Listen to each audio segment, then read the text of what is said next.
This podcast is brought to you by Rebecca Castles of the Rising Dawn series. Do you like violence? Do you like smut? Are you tired of the stereotypical novels of werewolf romance out there and want something a little bit different? Then pick up Sparked Revolution, Book 1 in the Rising Dawn series by Rebecca Castles. Available on Amazon, in Kindle, and paperback.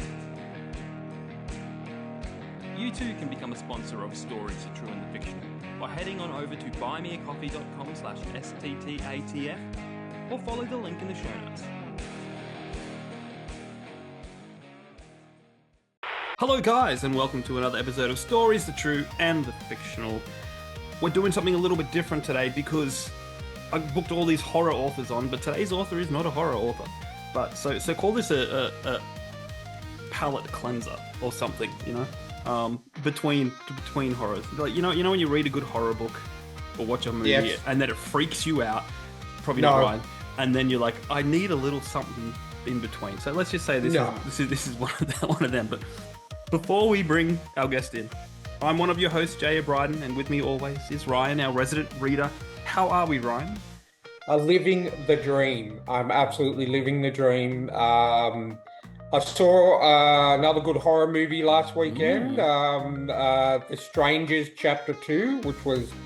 luckily, I made the decision to watch Chapter 1 because I thought it was just one of those, you know, how they do prequels and sequels and sidequels and all these kind of different ones.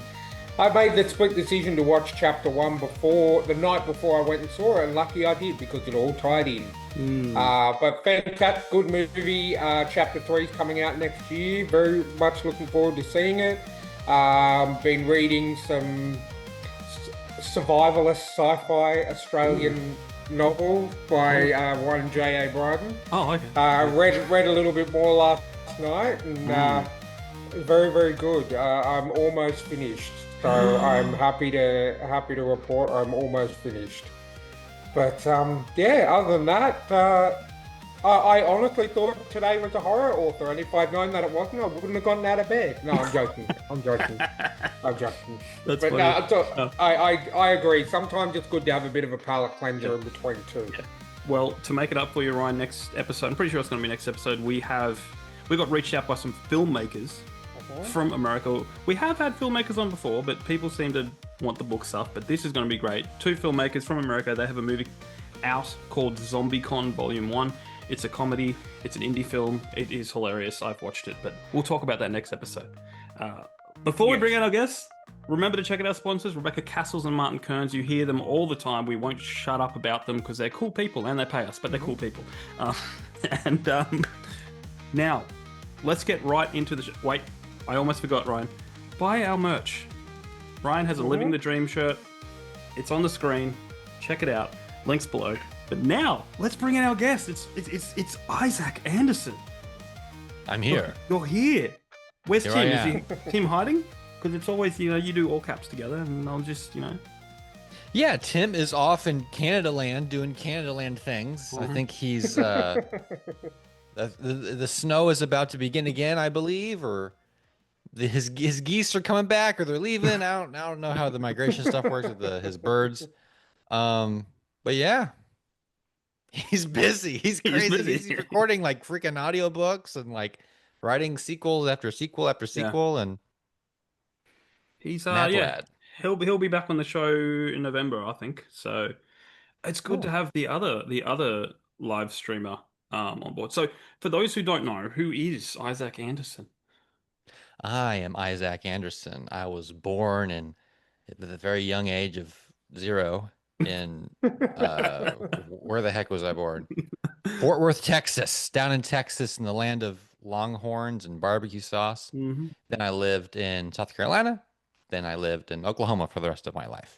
No, that's a lie. I'm in Miami now. Now I live in Miami. I've been in Miami for a couple of years now. I still, in the heart of hearts, Texas, Oklahoma is kind of my stomping grounds, but Miami's pretty good. But who am I? I am a storyteller. I am a writer. I am an animator. I am a doodler. I am a semi okay developer of apps and websites. My brother is the programming genius, but together I think we make a pretty good team. Yeah. So when I'm not creating stories, I'm trying to create killer web apps. Awesome. So is he like your guy in the chair almost? You're like the ideas man. You're like, give me this, give me that. It is similar to that. His guy in the chair is much more smart than other people in the chair. So Josh, my brother, he also designed my covers. Oh, cool. So Oh, not only okay. is he very technically minded, he's very artistic as well. He also does music and he's making his own video game on the side when he's Oh, got awesome. time. It's called Iron Fuse, I think. You can wish list it on Steam, I think actually. Oh, wow.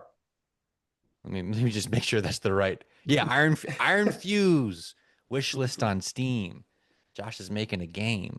Um, yeah, that's who I am. I That's mean, who if you you really are. want to figure out who I am, read one of my books. You'll find out exactly who I am, I believe. You mentioned that I'm not a horror author. Yeah. I would agree I'm not a horror author. Um, but my palate cleanse is maybe like you're deep in horror over here, hmm and over here you have, happiness. I'm maybe in the middle between then and there, so Mm. it is kind of a palate cleanser, but Yeah. it's more like Okay. a like you're what's that like you're in a diving bell Yeah. leaving the depths and you Yeah. can't go Okay. straight to the top. You gotta stop somewhere in the middle first. Yeah. Yeah. Okay. That's my stuff. Cool. Well, Balance. color me intrigued. Yeah, Yes. yeah. They're fun. They're fun books. I wanted to write something that I would have loved to read when I was a kid. Mm. So most Yep. of my stuff it's appropriate for young ages. But I write them for myself. Yeah. So the first one I did was The Garden Maze. It's Mhm. basically a knight and a kid stuck in this cursed hedge maze and everything's trying to kill them and Oh, everything's awesome. against them. Everything goes wrong. Good, nice, tense fantasy. And then the one that is turning a year old in a couple of days is A Song of Bones. It's basically if you've read Redwall or what's the one with the rabbits? I don't know, the really disturbing book about the rabbits. I think I It's know the kind one. of in that vein, animals in the woods trying to kill each other with swords. Awesome. That's Good, awesome. good family fun. Because that happens all the time. All the time. They wait till they're alone and no one's watching them, and then they break out their swords and stuff. It's like Toy Story in the I was just about to say that. Is it a Toy Story kind of thing where, you can only they only get out the swords and try and kill each other when no one's watching. That's In reality, I believe that's how it works. And my books are there are no humans. Like I Okay. have a deep lore that I haven't revealed most of in this first book, and I may not reveal much of it even after that. yeah. I have a list of things that are true about the world that I will not share in any story. These are just things Ooh, for me Okay. that help me keep yeah. things on track. Then I have a list of things that I will probably hint at but never confirm. So my world building is Mysterious. it's mysterious, and I think it's more true to reality because Yeah. we don't know where these freaking pyramids came from. There is an Yeah. answer for where they came from, and we can have Yeah. fun looking at Trying to get them. theories and clues, but we're not going to know for 100% for certain. Yeah. I like it. I like it. I am a fan of the unknown and the conspiracy theories and everything like that. So I do like a good mystery. Hmm. One of the one of the biggest part of my life for probably about 7 or 8 years was I was determined to work out who shot JFK. And Mm. I am big into conspiracy theories and unknown and mysteries, and then all these wonders that appear in the world, somewhat with little to no Yeah. explanation on how they arrived. Yeah. Well, who So did it? yeah, You probably know oh, I who shot him. well, look, if Half an hour. you're a if you're a comic book, oh, hold on, my screen's flashing. I'm getting interference. No, look, as much as I want to know, one thing that I can 100% say, in my opinion, it definitely wasn't Lee Harvey Oswald. Hmm. It's That's too just easy. It's my, too easy. that's too easy, too easy, too easy. And there's actually footage of him hidden on a Blu-ray copy of JFK the movie, of him being somewhere else at the exact time that the assassination went down. So Hmm. it's quite an interesting thing. It is a massive, massive rabbit hole. Even though I did study it for, yeah, or close to 10 years, I still have no clear idea on who did it. The only thing I can say is that it definitely wasn't him. So what you're It wasn't saying? JFK. No, he didn't kill himself. No, no, definitely Oh, not. It that was my favorite theory, that there's an evil Yeah, oh, JFK running definitely. around. The real JFK is like, I gotta stop this guy, It and he was Kevin took him Costner. out. It was Kevin Costner. It's Kevin Kevin Costner did it. Costner. Oh God. Wasn't it in one of the X-Men movies how Magneto, yeah.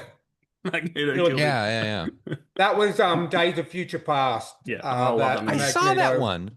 I Mhm. don't remember. That's the problem with the new X-Men movies, I It was think. like I it was see like them and I forget about them a week yeah. later. I think it was like one of those throwaway lines. Yeah, it was kind of like Oh, a it wasn't like part of a shown? No, montage. Yeah, no, it was shown. It was shown. It was Okay. like a little montage when they kind of showed the different outcomes that could have happened or that did Mm. happen yeah, according to, I can't remember. I don't think it was during the opening credits, but it was no, quite it was early on in it the was movie. when they met him, Yeah, Okay. when they came Okay. across him, and he's like basically said, "No, I tried to save him. You know, I couldn't He's get the not very yeah. good bullet." at saving people from bullets. Yeah, Not at no, all. well, Not at In the all. first movie, but didn't he try to save someone with a bullet? He got Xavier like freaking paralyzed. Yeah, yeah, yeah. He should stop trying to move bullets. yeah, Considering he can stop considering that them, his but power is considering that his power is manipulating metal, you would think he'd be Hmm. a lot better at that. yeah, Why wouldn't he like move the car a little bit? Like Exactly. instead of moving let's move the Exactly. car, or I don't know. Don't it's. worry about the bullet, just I think just it's. lift the car Or up. couldn't he like grab the gun? Like he can probably Yeah. sense metal moving. I don't know how his powers work. Can he like in tune different kinds of metal around him? In the later iterations, definitely. Definitely Uh, he is an Omega level mutant. He would have the ability. Yeah. But Okay. So, Okay. there's also this thing that we never take into account, and that's hindsight. You mm, know, Mm. like, are you You're in the right. Yeah. moment? Are you in the moment? You know, Snap decisions are not Magneto's strong suit, no, apparently. no, no. He's more of Not the sit down and plot guy. not unless he like walks into a room, just pulls every bit of metal towards him. Yeah. Well, that's kind of like an impulsive thing to Yeah, do, I think. That's not like there's not a lot of planning or no, intelligence behind that. yeah, yeah, cool. Let's get these icebreakers Underway. I think hmm you're going first this time, Ryan. I am definitely. Let's break some Definitely. ice. So All right. set the I world, am going Ryan. to set the world. So we had to set a world in this question because too many people were giving us like politically correct answers and Oh, like trying to don't give us worry. all I will the be as politically incorrect as you want. awesome, awesome. We just want selfish answers. So basically, Okay. Yeah, yeah, yeah. this is going to set the scene. We live in an almost perfect world. So there's no war. We live in world peace. There's no cruelty to humans or animals. Okay. Okay. Pretty much an almost perfect world. So given that we live in an almost perfect world, what is something that you would like to get rid of? I want to get rid of this thing that's making us so freaking perfect and nice to animals and each other. We need a little bit more of a little bit more chaos in our Okay. perfect world. In the real world, though, in the real world, something I think that we need to get rid of. I think we could do without penguins. Of all the Penguins. creatures in the Penguins. world, Okay. I think penguins are the most useless. Wow. What? Their feathers are a joke. They don't look good to eat. They don't do much. They just they lay an egg, sit on it, and walk back and forth. As I saw the documentary when I was a kid. That's all they. That's their entire freaking lives. And they're the only animals on the entire place. We could easily conquer them and take it over. So, penguins. Penguins. Get rid of penguins. Wow. What did a penguin There's do no to purpose. you? No, Nothing. They're just nothing. useless. They're just They're useless. useless. A horse can carry me places. A dog can protect my livestock. A bird can deliver me messages. Mice can inspire me to write stories. Penguins are absolutely useless. Hmm. Penguins have done nothing for anybody ever. Well, I'd like to apologize to all our penguin listeners out there. I just think that you've just kind of talked yourself out of an audience of a book there, but I'm sure. Well, let me tell you a story then. I've told you this before, Ryan. Okay. Like Yeah, yeah. it Is this wasn't a my penguin story? yes, it wasn't my sister's school, but she knows the teacher. Okay. That happened to this is they went to an excursion to I think it was Taronga Zoo in the city, which was about an hour's bus drive for the kids. One of them, like 5, 6 years old, climbs into Hmm. the penguin enclosure, grabs a penguin, puts it in his jacket, and they get 5 minutes from school. And With a penguin. they're like, "What's in your jacket?" And they're like, "They That's stole a amazing. penguin." Okay. Penguins can stay. Penguins can. I didn't know you could just pick them up at the zoo and leave with them. Penguins can stay. No one knows how it happened. Like, it's just like, how do you not see like a 6-year-old kid climb into a penguin enclosure, take a penguin, put it in a jacket, and just walk around with a penguin? Okay. One thing I would actually That change. Here's a real thing. I would make it illegal. Maybe not like force it, but make it like verbally illegal. To listen to media outside on your phone just freely in the open air without headphones. Yeah, 100%. I can't stand 100%. it. Me I was either. walking behind a guy today and he wasn't listening to music or a video or anything. He was listening to like Spanish lessons with Oh this God. lady. He was like, she would say something in Spanish and she would say, I love you with all my heart. I bought you flowers. And it says it in Spanish. And he Yeah. goes, today is our anniversary. I love you so much. And in Spanish. So I inferred a couple of things about this man.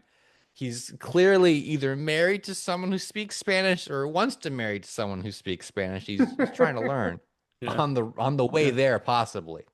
Well, But yeah, use headphones, man. Serious. Yeah, so I I hate would that. arrest that Hate man. I that. would Yeah, me arrest that too. man. I had someone ride a bike through my town the other day with a boombox on his back, Oh wow. and he was listening to I think music. boombox is a little bit cool. But It's a little bit cool to it with the was a boombox. teenager listening to rap with a boombox Yeah, strapped to his yeah. I back. mean, Are he you should be sure you didn't? arrested. He should I be was going to arrested, but that say, is cool. are you sure you didn't travel back to like the early 2000s, late 90s? Because that sounds like something that I No, would do it back when was I was in high literally. school. I know, but he's probably has cool parents that are like, "Hey, this is how I lived when I was a kid." Yeah. Um, I like that scene in that Star Trek movie where they're on the bus and that guy with all the mohawk and piercings is listening to this loud music and Spock kills him and everyone in the bus cheers. It's such a wonderful I moment love in that it. film. I love it. awesome. All right, I better move Uh, things along. What the next question is? What's something that is on your bucket list? My bucket list. Yeah. I want to live long enough to see the end of Newtonian physics because okay. I'm at some point in like the 30s or 40s, we split the atom, Einstein's in his heyday. Someone made the decision that said, "Okay, we figured it out. No more adventures in science. This is science now. You can't leave this. I'm sure we can get to other planets and other universes in a blink of an eye if we just knew the science to do it. But Mm. for some reason, we decided, no, this is science now. So I want to live long enough to where insane people go, you know what? You know what? All this science stuff, all this theoretical stuff, we've never seen a black hole. We've never Yeah. been to Jupiter. I mean, we don't know everything. Yeah. Let's pretend we don't know everything. Let's pretend like we're bugs, right? Mm. Let's pretend like we're Mhm. discovering everything for the first time and see where that little road through the forest leads us. Because I'm sure we get to some interesting, cool scientific places. Mm. I like that. I That's cool. like that. I think that I don't know how achievable that is. Let's hope that it happens in our lifetime, Oh, it's but achievable. It's achievable, I think. Mm. okay. Just got to fund I those like it. scientists. Just got to fund them. Yeah.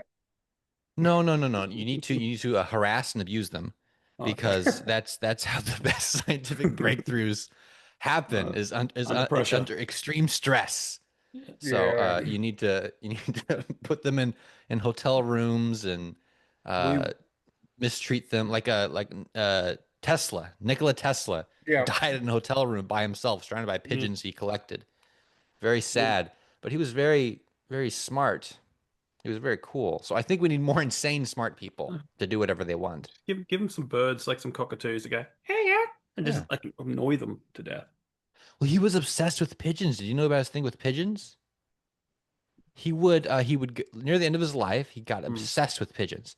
He Oh. would feed the pigeons at the park, and that's how it started. But then he Mm. started like catching them and bringing them back to his home, and he would have these pigeons just in his house. In his house, he'd let them go after a while. But then one of his last letters he wrote to somebody. There's like a collection of his letters you can read. He was talking. He said, "I had a dream that I was approached by a pigeon that flew through the window, and in its eyes it held this red light of pure focused beams." And he's talking about how the lasers in his eyes worked, and he's an old man dreaming about pigeons with laser eyes. Uh, It's amazing. Wow. We need more insane mad scientist people to do scientists. whatever. Yeah. Okay. We Yeah. need more laser-eyed pigeons is what we need. Yes, I yes. think that will help solve all the world's problems. Yeah. Lots of laser-eyed pigeons. Hmm. I Hmm. like that. It's like that Austin Powers movie, Shark with laser beams on their head. I think that's what we need. Yeah. Yes, yes, I approve of that. Awesome. Okay, Jamie, do you want to bring up the picture for the next Oh. question? This is Oh, I my favorite question because I always like to, we live in a world where we can pretty much stream anything nowadays and, Except for one of my favorite revisit, shows. except for one of Jamie's favorite shows because he lives in a mountain and no one really first talks to season him of that Sesame much. Street. No, It's it's a show. impossible Yeah. to It's a find. show. It's a show called Ed Ed? with Without Tom. the other two, just the one Ed. Yeah, with Tom Cavanaugh, and it was Justin Long's debut. And the only reason you Mm. can't stream it is because when they put it on the air in the early 2000s, they didn't think about them getting rights for streaming because it didn't exist.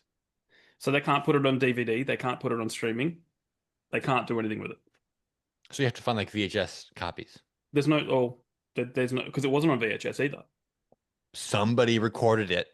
It's Somebody did. it's on the internet. I just have to get it. I think some of it's on YouTube, to be honest. But it's Oh, just that's easy then. yeah, YouTube's the easiest thing to find. it's just yeah.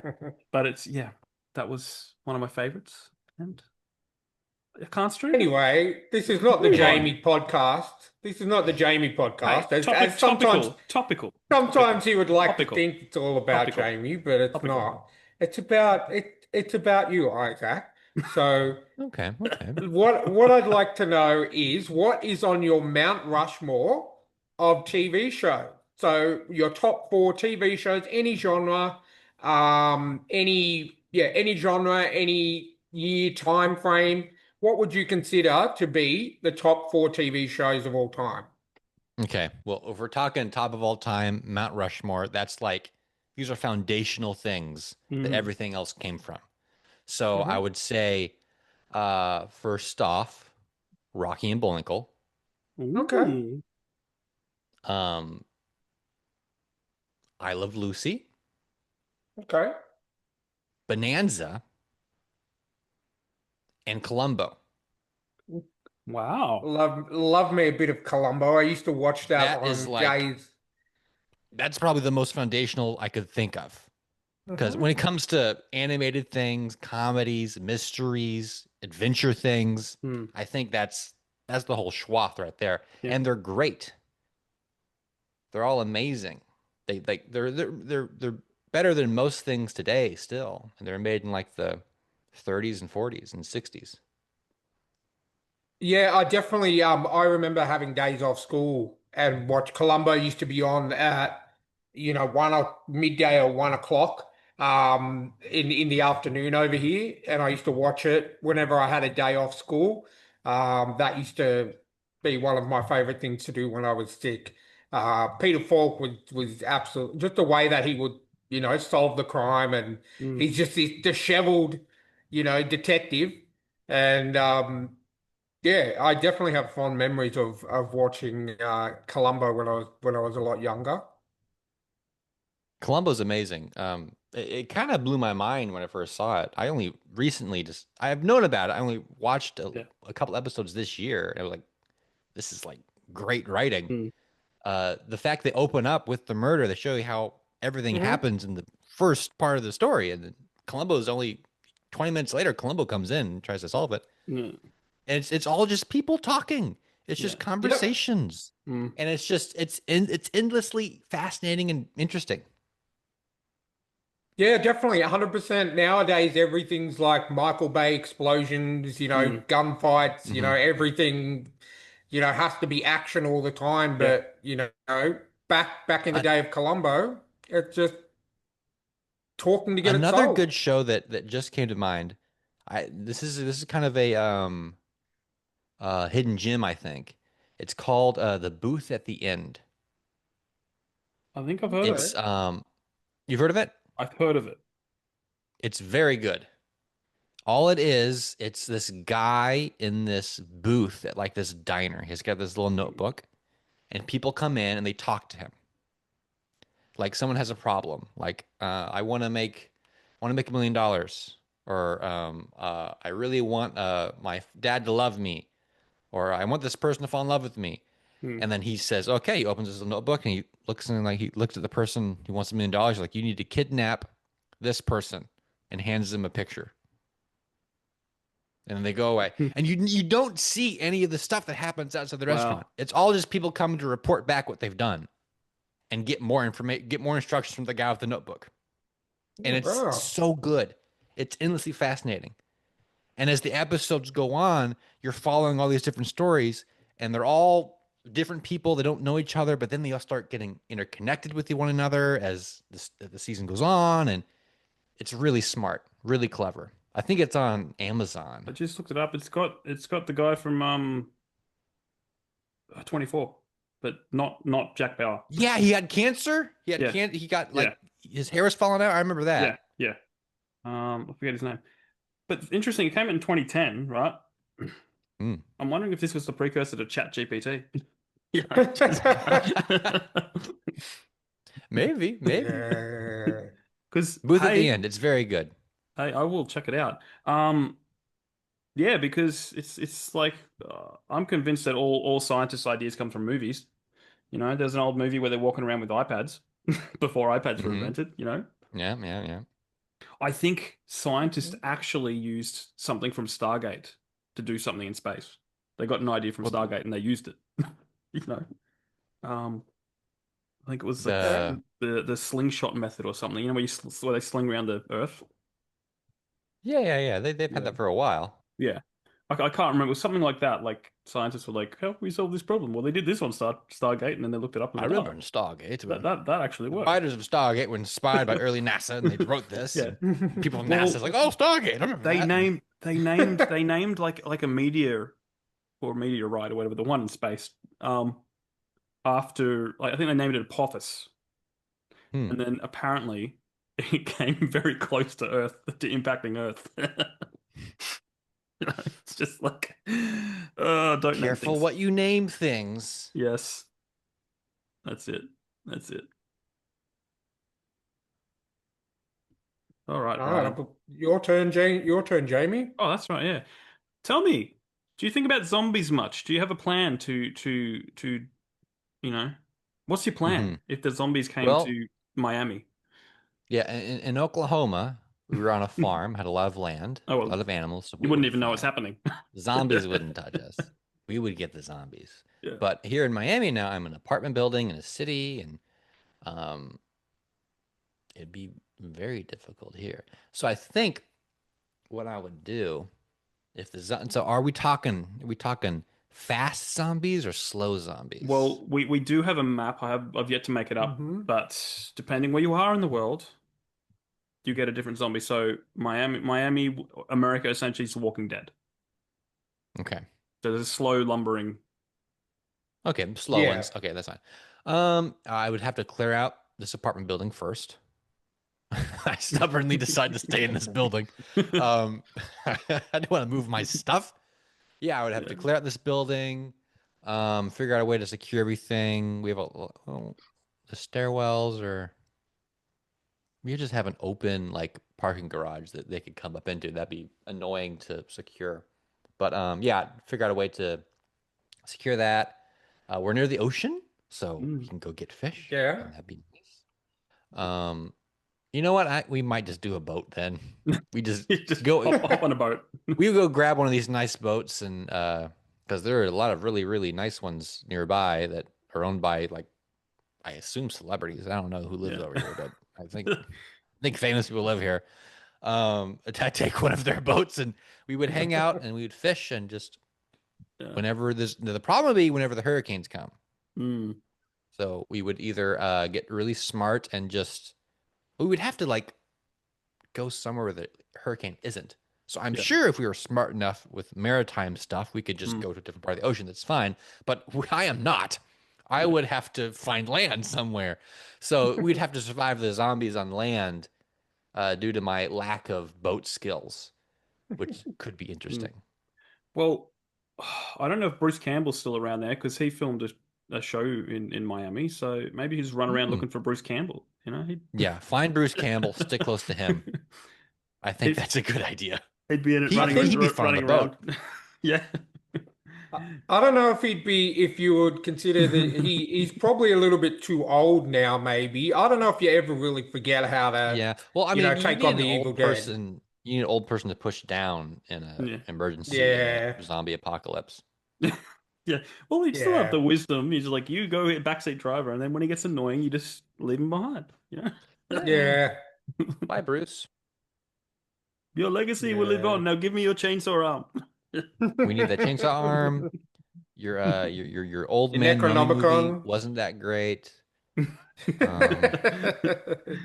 What was that movie called? Which one? The one where he's like in the old folks' home, like he's Oh, Elvis. Baba Hotep. Yeah, Yeah, Baba Hotep, yeah.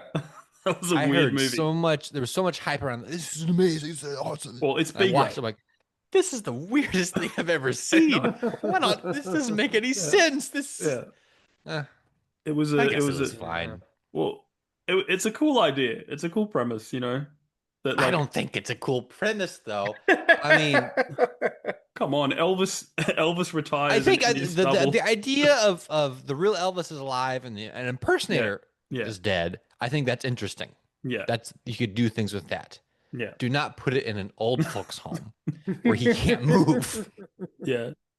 And then Now, and then bring the in a Elvis mummy. story. Now we have the mummies in the old folks' home.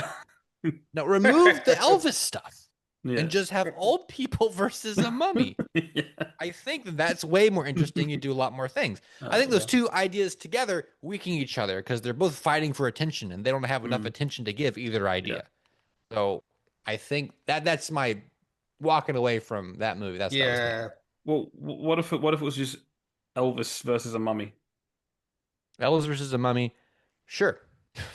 Sure. Maybe while he's like filming one of his movies. Elvis is filming a movie in like let's say Egypt, right? Because he's doing those movies. Yeah. So it's a little bit what's like Three Amigos, you know? They think they're in a movie for a while and they're like, oh, this is real. Do the same thing with Elvis versus a mummy. Have you seen the trailer for the new Anaconda movie? Yeah, that looks did. pretty good I with did. Paul Rudd and Jack Black. Yeah. I'm like, That looks okay, pretty okay. interesting. That's I pretty like good. that Jack Black is once again playing a director looking for a giant animal. Yeah. Yeah, It's yeah. only 3 times. He's only done because was he the director in Tropic Thunder as well? No, he was an actor. No, in he was that an one. actor. No, he was an Right, actor, yeah. No, because he did creepy King Kong, where when Naomi Watts was in love with the gorilla, like just you know, it's disturbing. They probably got that from The That's Simpsons. how girls are. Like, oh, I love this ugly dog. Yeah, but That's what the movie was. no, but the eyes seemed a little bit more, you know. Hey, I still stand by A little bit of that. Stockholm syndrome. I still stand by that's the way that I got my wife. She's like, oh, look at this ugly dog. And then married me and now she's stuck with me forever. So that's how it works. That's how women are. Sometimes they're Yeah. just stupid. Now let's put Elvis, old man Elvis, with a mummy, and now King Kong, and now Jack Black.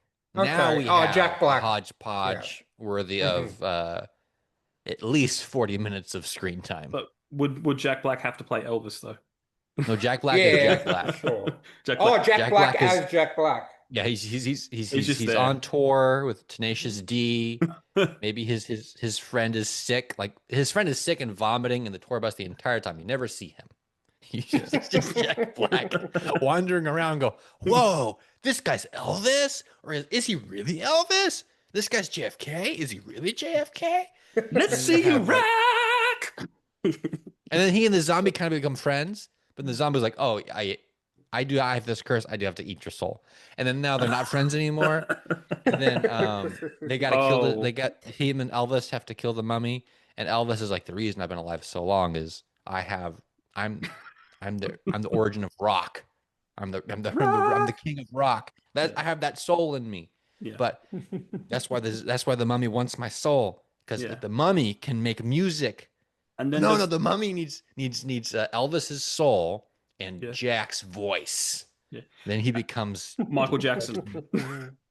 he All turns the into Michael Jackson. That's the twist. After the wrappings come off, it's Michael Jackson under there.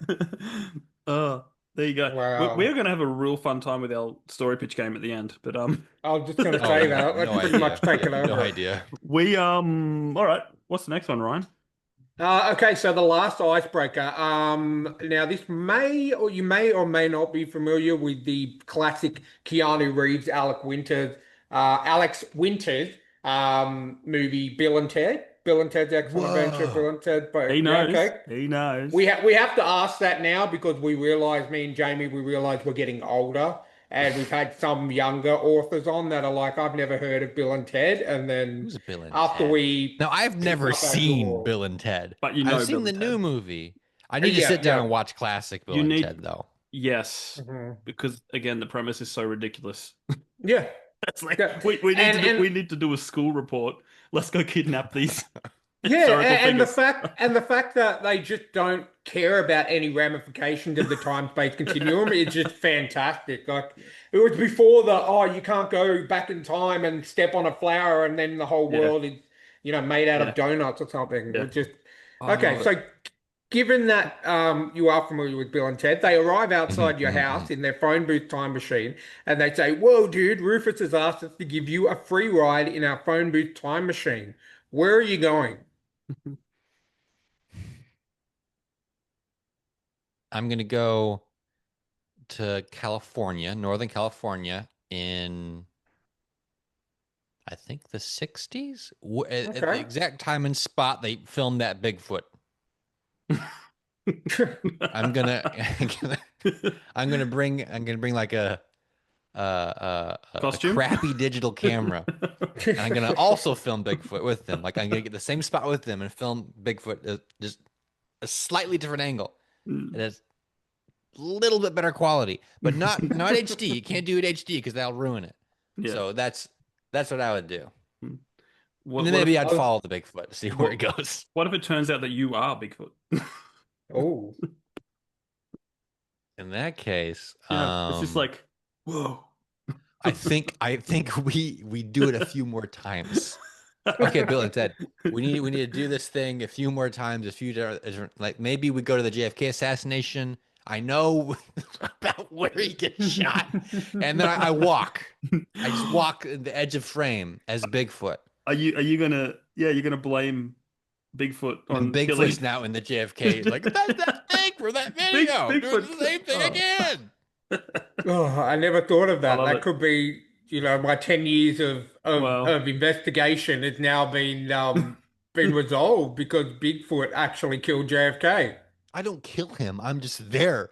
I Yeah. walk Oh, you're just by. there. You watch. You walk by. Okay. Or I that, like that, it. that famous clip that you talk about, Ryan, where the guy has a Coke. He's drinking a Mhm. Coke. So have Bigfoot and him drinking a Coke. Yes. Sharing a Coke, clinking bottles together. Uh, I like it. I like it a say lot. what you will about AI, but those Bigfoot vlogs are hilarious. Have you Oh yeah, seen I yeah, have. Yeah, I definitely. have seen those. like That's nuts. They can make those now. I'm just fishing with Batman here. Yeah. Hello, it's me, Batman, out here in the Yeah. woods fishing. I like it. I love No, it. I did. I that's one of. I mean, I'm known on this podcast for not liking AI, but there are a few things that I will give pass to, and those Bigfoot Yeah. videos Look, are one of them. I just think you shouldn't be able to make money out of it. Um, Then why would you do it? well, If just for fun. Like, Yeah, for fun. But it's kind of like, like,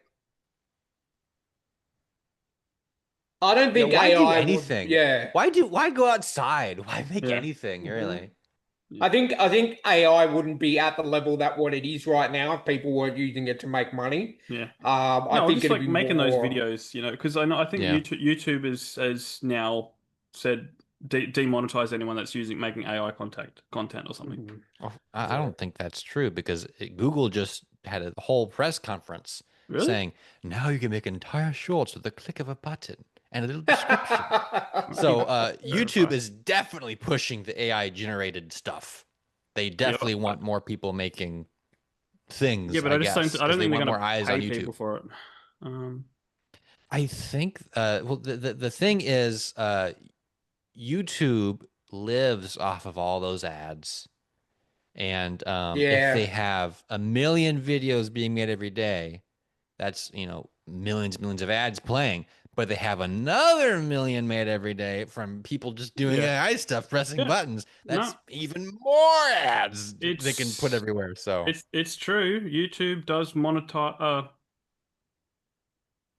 does not monetize for AI stuff. No, so it monetizes AI assisted content, but not content that is purely or mass produced by AI. So Without, you need to at least have a real picture. yeah, yeah. So you can't just pump out AI crap. Like you've got to put human input essentially. You know what? I bet that all that does is people set up these AI farms Yeah, where they say go. So yeah, people aren't even writing prompts. yeah. AI is Just just making weird making stuff. things. Yeah, So that will just pump out like infinite videos on yeah, YouTube. yeah. But as long as someone is typing, press button, Uploading. Yeah, then Mhm. that's okay for yeah, YouTube. Apparently, you need yeah, at Yeah. least that. There's always ways around it. There's yeah, always, you put a rule in place, there's always going to be five people that figure out how to get around that rule yeah, before Yeah. that rule even physically comes into And play. the only It's the only always the only way. people checking to make sure that Mhm. it's still kosher with how the AI is working is other AIs. yeah, Yeah, No one's actually looking at this stuff. It's just AIs flagging things maybe if they sense something's not yeah. human enough, or I don't know, or how they even guard against this.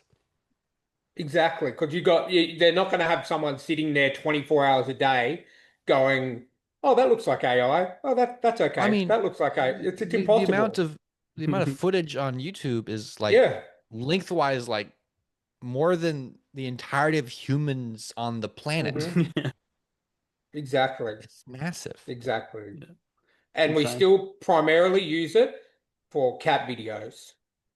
Yeah. That's okay. That's okay. That's all right.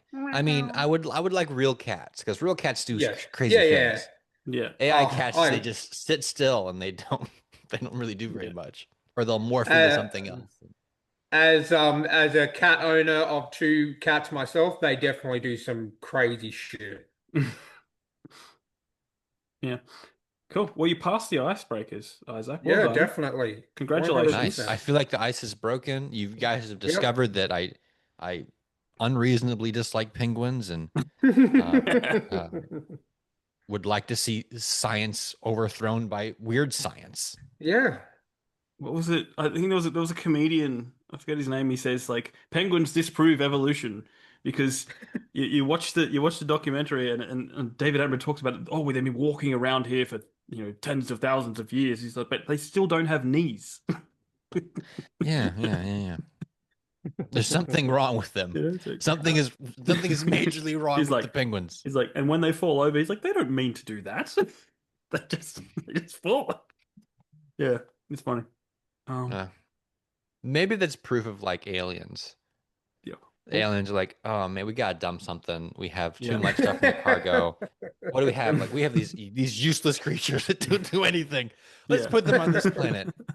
Where should we put them? I don't know. Put them in something there's no other animals so that they don't bother anything.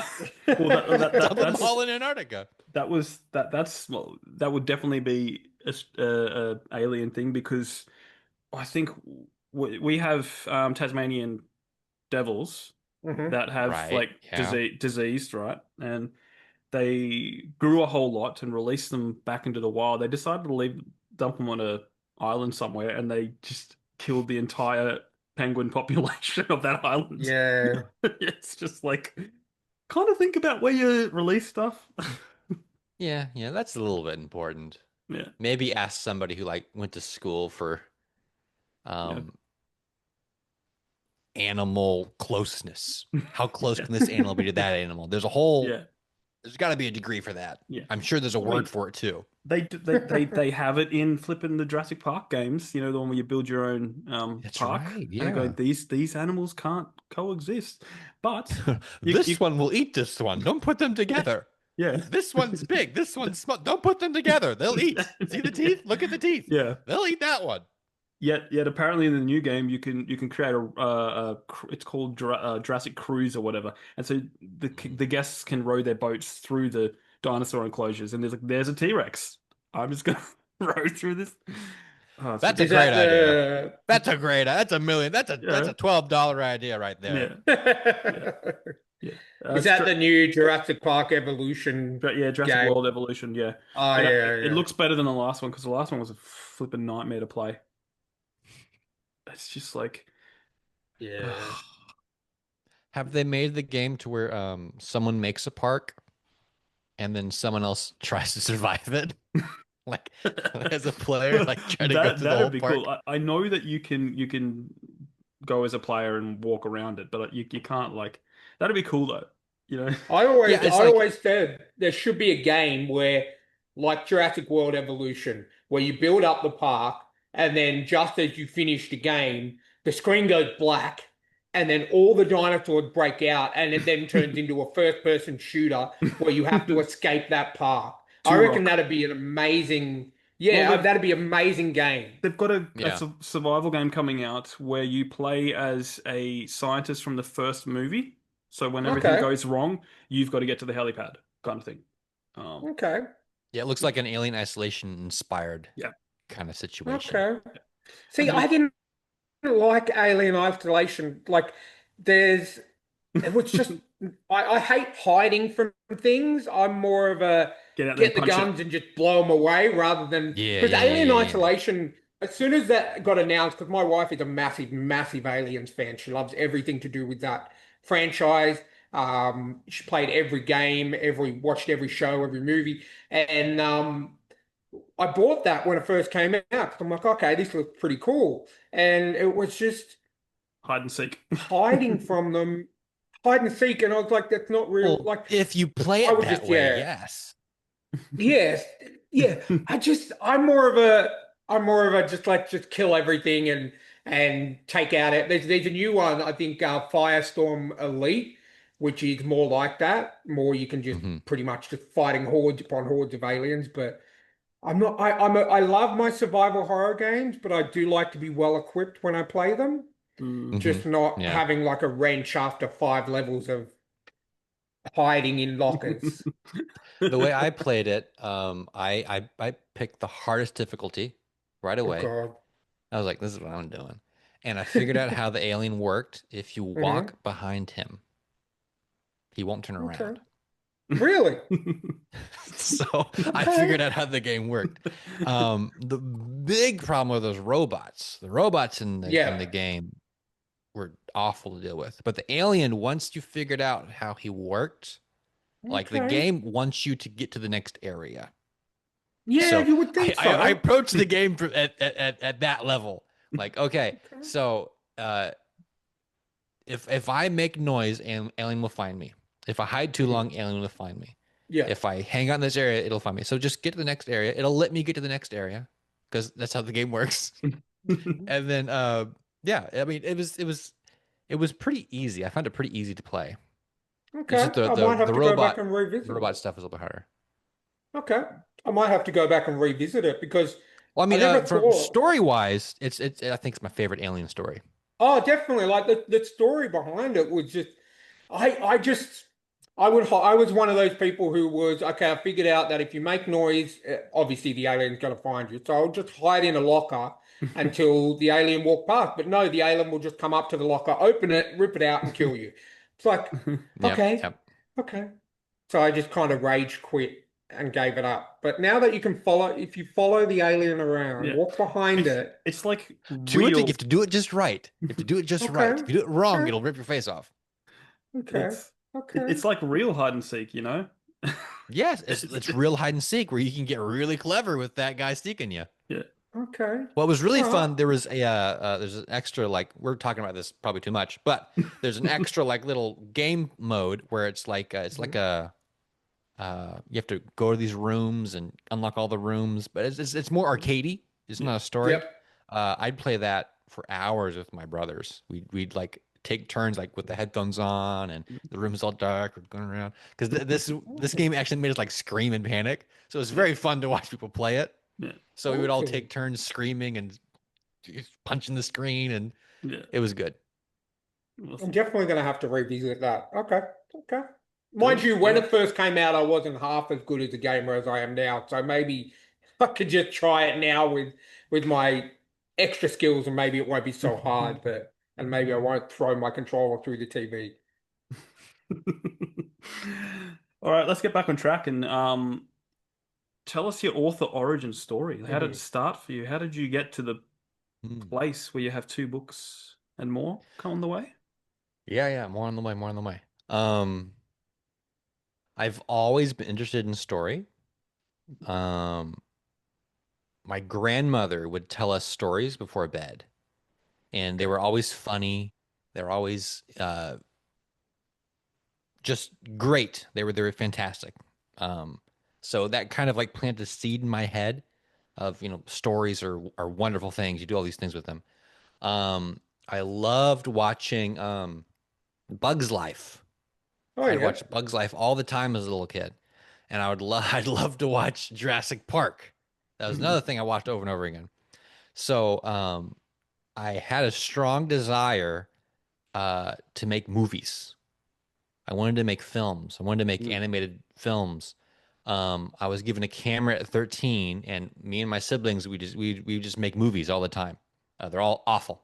They're terrible. A few of them still up on YouTube. I think you can probably find them still. Some of the good ones are still up there. Um, but for the longest time, I was pursuing animation was the big thing I wanted to do. I wanted to go to Pixar. I wanted to make films Mm. with that team. Um, I spent a lot of time drawing, a lot of time learning 3D software, and um, I never went to school for it, thankfully. I did a lot of, online class stuff. Yeah. I made a little portfolio. I sent off to a couple places. I didn't get hired, didn't get hired, didn't get hired. And I was sitting down one day thinking, because I've had aspirations to write a book forever. And I've had aspirations to make animated things forever. And I realized that kind of like Bruce Campbell with his Elvis and Mummy movie, doing both at the same time was kind of hurting both of them. Mm. So I spent a couple days really thinking, I could become a master of one of these things. Which one do I want to be a master of? So what it came down to, if I'm doing a book, I have full absolute control of that story Yep. from Mhm. beginning to end. If I get into animation, if I do it just by myself online, I can do little tiny little short things. But if I get it with a studio and make a big project, I'm just a cog in the Yeah. machine. Yeah. Maybe someday I am able to make my own thing, but then we got studios and executives and other Yeah. directors, and so it'll never be your own full thing. So I Yeah. decided to go into writing, and at the time I had two stories I've been kind of workshopping. I had a sci-fi, about a kid who's abducted by aliens. But the story begins after his mind wipe. Oh wow. Okay. So he's sold into slavery basically, and he has no idea how he got there. He doesn't know what's going on. He just knows this isn't his home. He looks up in the sky. He sees two moons, and that shakes him to his core because that's wrong. He doesn't know why that's wrong, but that's deeply, deeply wrong, and he has to get back home.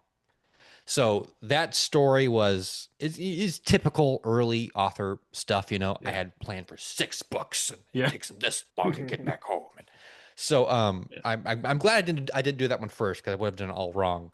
But I love the seed of that idea, because it's all about, there are other aliens. The thing that made me excited is he's the only human in the whole story, because Okay. the universe is so big. There's so many unique aliens that don't know where they came from. Whereas like it's like a common thing to not know your home planet in this universe. So that was an exciting thing. Then I had this other idea that was inspired by the Redwall stuff, you know, animals, medieval times, Lord of the Ringsy kind of feels, and it was more fantasy. So I had the sci-fi idea and I had the fantasy idea. And I thought, you know, I bet fantasy's easier to write because I don't need to do math. I don't need to know science. I can make everything up. So I decided to put the sci-fi idea on hold until I knew how to write it, and I would do the fantasy thing. And it was a massive undertaking. I thought it was a small thing. It was a very, very big thing. It took 10 years to get to this. This is 20% of what I actually wrote. Wow. One day I looked at my word count for all my documents, and I was past 900,000. Wow. Freaking massive, too much. So, and I was trying to edit the whole thing to be one book. I was like, this can't be. I could edit this forever and make it perfect, but it'll be another 10 years before it's released. So I decided to chop it up into 3 parts. So I had plans for a trilogy. Book 1 is now a trilogy. So this is book 1, Song of Bones. The next one, it's all written. I'm just editing things, rewriting things. The next one's called Captains of the Wild. So Song of Bones, the premise, it's kind of similar to my sci-fi idea, where it's about, you know, kids are kidnapped and taken somewhere. They want to go back home. So it's kind of the same core idea. I don't think I knew that when I started, that they were kind of the same thing. But in this one, a bunch of mice are kidnapped by a bunch of mean rats, and they're kept underground. They've never been up to the surface. They don't even remember what the sky looks like, and they're being forced to dig down forever. They want to escape. They want to get out. And one day, for the first time in years, a new mouse is brought down who can tell them what it's like upstairs. And so that kind of kickstarts a ticking clock to where people are getting stir crazy and panicky with the rats, because they don't like it down there either. And you have the mice who don't know why they're digging, but they sense that they're getting close to the end. They don't know what the rat's going to do to them when the digging is over. And there's this new guy who desperately, desperately wants to get out and will say pretty much anything to get everyone on his side. So it's a tense, suspenseful escape to the surface. And I'm very, very happy with it. I'm so glad that part 1 is done. I can't wait to get part 2 into people's hands. It's been so much fun to work on. It's great. I love it. I really, really love it. Cool. It is a cool premise. It's like The Great Escape or something. Yeah. It's like Chicken Run. Yes. Yes. Underground Chicken Run. Yep. All those little bit more stabbing. Yeah. A little bit more blood and or like violence than like Skyrim when you get caught. Yeah, yeah, yeah, yeah, yeah, yeah. A little bit of Skyrim in there. Yeah. There's probably more, maybe more Hunger Games in there, I think. Okay. It has that kind of it doesn't have like the drama, the teenage drama of Hunger Games, but it has kind of Mhm. the intrigue and the same level of I think violence as Yeah. Hunger Games Okay. does. Yeah. There's a few Stargate episodes like that too. And then there's one where they go to a planet and SG-1 go missing, but they're down in the mines and they've had their minds wiped and um, they got to get I out. love those. I Yeah. love those kinds of stories. Yeah. One of my biggest fears for Song of Bones was because it takes place mostly underground. Mm, I was afraid people are going to be bored of being underground. yeah.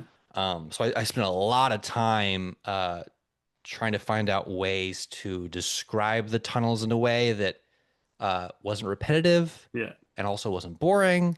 And I think I succeeded because everyone who's read it has Yeah. said, I knew where everything was. It was so clear.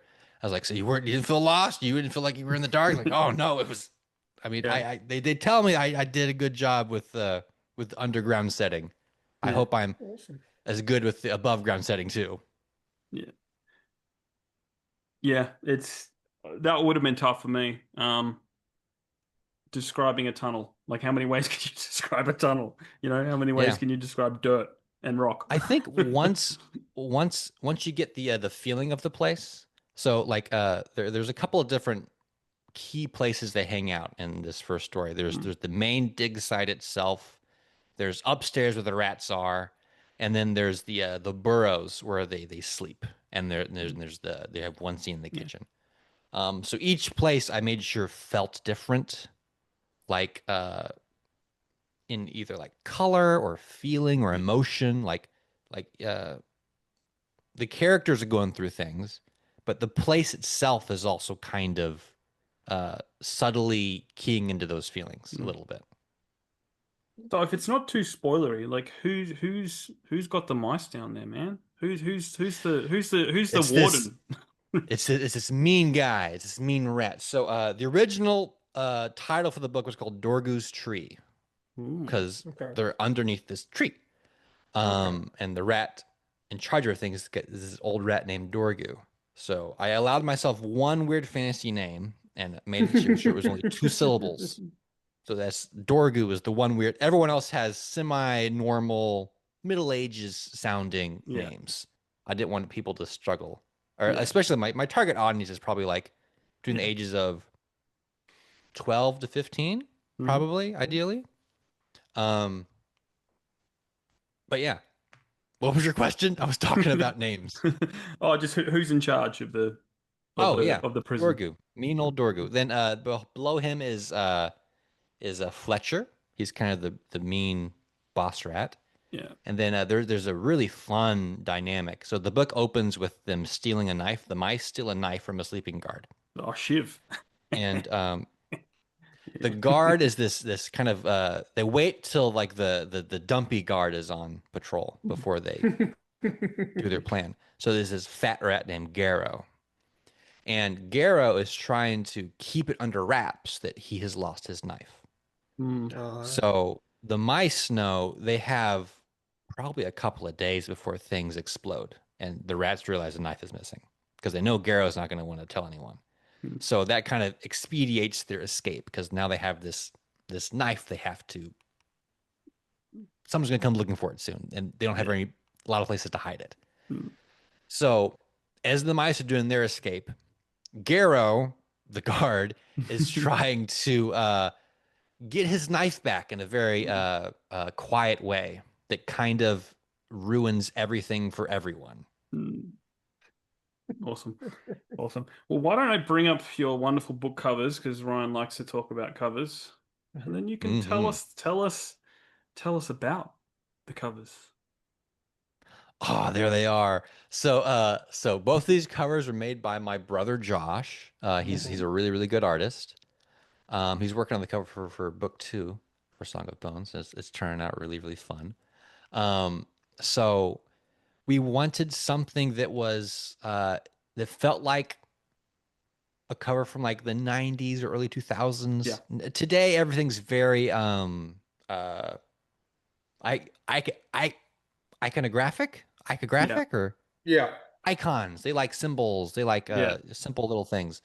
And that's great. That's like for books that are like mass production, like these publishers, they have to put out 50 books a year and like Yeah. got to make some covers quickly. So they don't have people making like works of art anymore, at Yeah. least not typically. So I wanted something that felt like, this was an art piece. And that's something that Josh is very good at. So Song of Bones, you have that intrigue, you have that danger, Mm. you have that kind of David versus Goliath kind of vibe. And for Garden Maze, that one is that's a twisty fantasy. So Garden Maze I wrote in the middle of writing Song of Bones. Because Song of Bones Okay. was this massive, massive, massive Yeah. thing that got enormous. I threw up my hands one day. I'm like, I just want to finish something. So Yeah. Yeah. I set it down. Like, I'm going to write a little thing I don't care about. And I'm going to make it really short. And that turned out to be Garden Maze. It's a novella. It's a Yeah. little novella, but dang, was it fun to write. It Mm. was so much fun to do. So Garden Maze, it's about this knight and his squire. So the knight's kind of old and it's past his prime, and he's remembering his glory days. And Mm. right now he's serving this kind of pathetic viscount. They go to this celebration, and at the celebration, there is this garden maze that only opens once every 100 years. And it's a big deal. And people run the Okay. maze to get the treasure inside. And they meet this guy who offers them, like, I can let you into the maze and you could run the maze.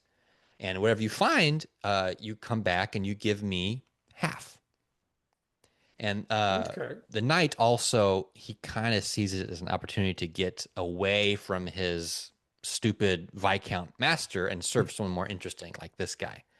So he and this squire go in, and the garden maze is more of a crab trap than an actual maze. Okay. They're, without giving too much away, they're basically being fed to an entity Okay. when they enter. And the deeper they go, the worse it gets.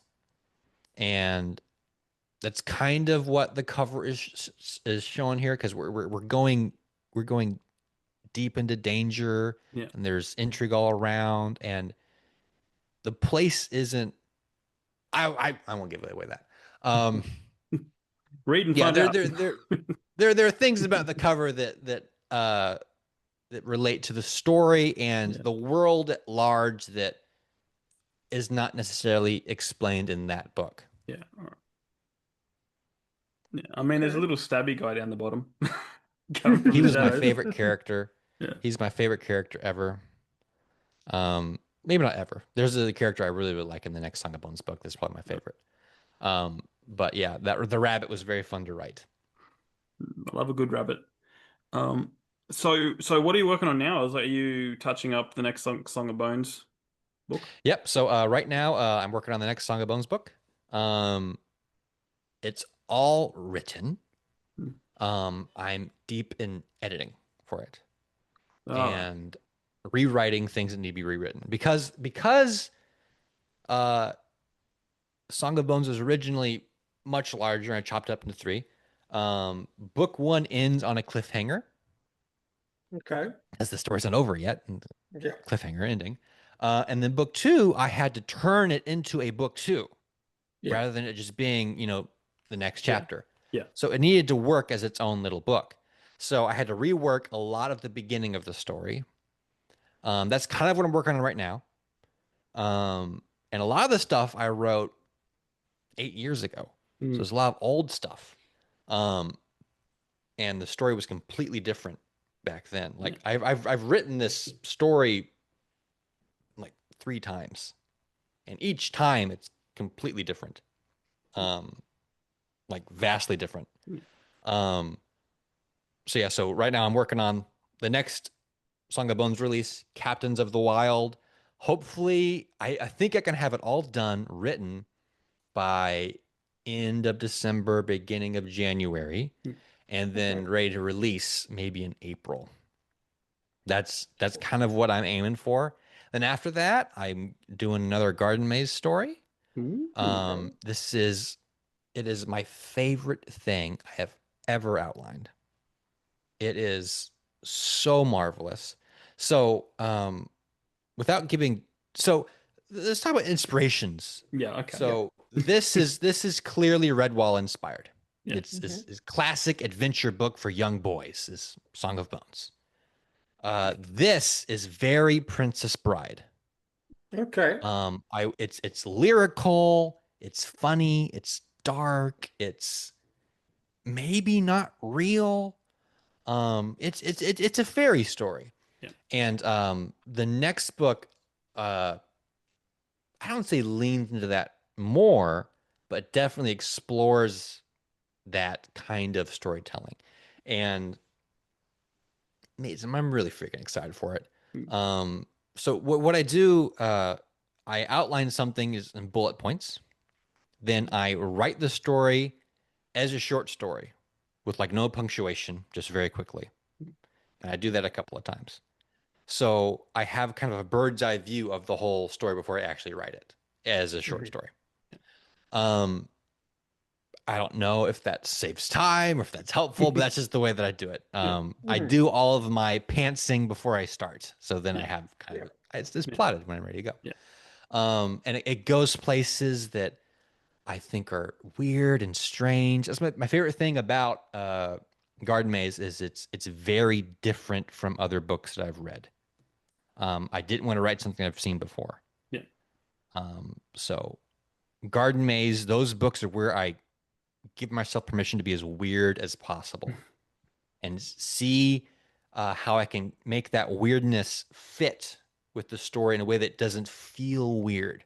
Because while you're in the story, if a weird thing happens, you shouldn't say, "Oh, that's weird." You should say, "Oh, of course. yeah. This is the story." And Exactly. I think I succeeded with Garden Maze. So for the sequel, I want to really push into that because oh dang, I have so many good little things in the next book I can't wait to get to. So I'm really impatient finishing the next Song of Bones book because I really want to get to the next Yeah. Garden Maze book. And you got to be So, careful because you don't want to rush it. Like Yeah, I don't want to I've rush it. Yeah. yeah, I do the same when I write. It's just like I literally was sitting down the other day. I was watching. Oh, I went through all the John Wick movies for fun, Hmm. um, and then I had all these ideas popping into my head. I'm going, I don't need more story ideas right now. I've got to finish this stuff. Oh man, I sat down a couple of days ago. Someone posted something about short story compilations. They're looking for and they said I think it was David Batterina. Yeah, yeah. He's editing something. Most Quake guy. Yeah. Yeah, He yeah, has a he's editing a anthology for some indie press. yeah, It's about people who get sucked into video games. yeah. And I was thinking like if I did something like that, what would it be? Because I have no interest in writing Mm, a short story right now because I'm too busy. Then I yeah, started thinking about it. Like, yeah, well, everyone's gonna probably do this. What could I do to be different? yeah, And I started doodling an idea, and 4 hours go by, and I yeah, have the basic outlines for something that is very interesting. yeah. I might write it. I might write it. okay. Well, I Um, I wrote a screenplay about a kid that got sucked into a video game. Um, yeah. completely different take. I'm going to get to it at some point. It's on my list. That's the one screenplay because I had a friend who knew Ridley Scott, and that's the one screenplay that got to Ridley Scott. You know, Oh, wow, that's cool. I'm going like he loved it and he sent it. I'm going like I don't know if this is a Ridley Scott kind of film. Hmm. But if you want to send it, that's fine. I'm sure he just took it as a favor and then kind of put it aside because how many movies does Ridley Scott have coming out every year? It's like Yeah, yeah. insane. But that yeah, because that stuck with me. It was like a VR headset that you can play in your sleep. Mm. And then so while you're sleeping, you enter a virtual reality world and do all Nice. So all the it's things. like sleepwalking a little bit, or Yeah, yeah. It's like tapping into lucid dreaming, but you're playing a video game. You're in a fantasy okay, world. okay. Um, Hmm. that's mine. So My take is And much darker than that. yeah, Far, far darker and a little bit more terrifying. yeah, Like from like a how to put it? It's like existential. Yeah. It's a little more Okay. existential. Well, I So I'm not think sure how it'll fit in a 8,000 word story, yeah, but yeah, that's it. I think there's a whole genre in Japan which is about people getting sucked into video games. Mhm. Like it's just like Well, yeah. it's a thing. one of my favorite books of all time is Ready Player One. I've Yeah, read that book Hmm. so many times. yeah, And it's similar premise, not really getting sucked into, but they live in such a impoverished society that yeah. the video games is Is the the escape? escape. Yeah, Exactly. Yeah. I think there's definitely a market for it. mm, As far as I know, in terms of media crossing over from books going into film, Ready Player One's really the only significant. Well, I mean, aside from Jumanji, but I'm talking yeah, about like serious one. yeah. Um, but going back to you were talking about that initial story that you had, Isaac, about the sci-fi, where Hmm. the child gets abducted and the story starts, after his memory's been wiped. Do you think you'll ever revisit that? Yes. Yes, I Because that will. sounds very Um, interesting. it is, I have that outline. I had that first outline still. Mhm. I visited it again uh earlier this year. I was just going through my old files and I'm like, oh, here's all the old stuff. And I started outlining a little bit more because now that I have kind of I know how to write a book now. Mhm. So I know how to approach this Yeah. idea. I'm really glad I didn't do this one first. Mm, Mhm. Because I feel like the audience for that one could be way bigger. It's yeah, kind of hard to get people to buy a book about mice in the woods. yeah, It's not that hard to get people to buy a book about, space and aliens and all that stuff. yeah. Yeah. Um, so yeah, so it's definitely it's on the back burner, but it's not too far on the back burner. Yeah, I really like that premise, of having that inkling in the back of your head that what you're looking at every day, there's something just not right about it, but you Yeah. just can't work out what that is. And then going on that journey of exploration and, trying to figure out and it's just like an itch in the back of your Yeah. head. Hmm. And you're trying to work out exactly why this doesn't feel right. Yeah. And there's something about those kind of stories that really, really intrigue me. Yeah. Yeah. So that book is still titled Under Foreign Stars Okay. is going to be that Ooh, story. Cool title. And maybe well after so Captains of the Wild, hopefully Hmm. next mhm, year. Definitely next year. Definitely next year. Hmm. Then after that, next Garden Maze. Then after mhm, that, final Song of Bones story. mhm. Um, which I'm title's still in flux.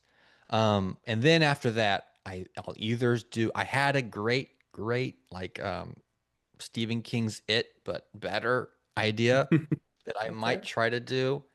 This is one of for several days I dropped into outlining things and creating characters, and it's just it was it's really really fun. Um, so I'll either do that one, which will just be a one-off story, or I'll jump straight back into sci-fi again. Okay. And So do you think you're going to be three using your brother years, to 3 years until Under Foreign Stars. 3 years? Okay. All right. Well, I've already picked up both of your books after this Ooh. conversation. So, Nice. yeah, Why we got so I many do people all coming on? my. Yeah, exactly. It's like trying to tell me books, but I do all my reading digitally, so it's easy for me to just buy them and add them to my TBR because I really Oh like the yeah. sound, even though I'm a 43-year-old male, not quite your target audience, but Song of Bones, that the whole, I really like. I grew up and I still do love role-playing games, JRPGs, Hmm. and just the hero journey story. And there's just something about worlds set in animals in where there's no Yeah, other yeah. humans. It's just Yeah. purely animals, and that is just the that combined with like the Great Escape kind of feel to it. Yeah. Just really spoke to me. So I picked that up, and then I got the the other book, the Maze book. Garden Really sound Maze. Garden Maze. That's right. Yeah, really. I love the Princess Bride movie. I still watch it probably once every Oh, couple it's of years. have you read the book? No, I have not. No, I have not. So Read the book. It okay. is getting me to spend more money. Masterpiece. It's a masterpiece. You don't have to do it right now. You don't have to do it right now. He will. But it's Or he'll forget. someday I read Princess will. Bride. It's Did just so wonderful. Did It's so you marvelous. watch the PG Deadpool 2 they did? Where they I added didn't, but I've seen the clips from it. That was really you've funny. it doesn't work as a PG version because all it does is just cutaways. At any time you try to attack someone, they do cutaways, and it doesn't work. But the added content is fantastic because it's the Princess Bride kid, and Deadpool's kidnapped him. That's He's like, funny. I'm going to tell you a story, and it's worth even if you skip over everything else. I would love them to splice in that over the R-rated version because Yeah, I have the super edition. yeah, but it's funny because it just goes to show because everyone's worried about Deadpool being in Disney now because he'll be PG, but I think in a way that almost works because he knows he's getting censored.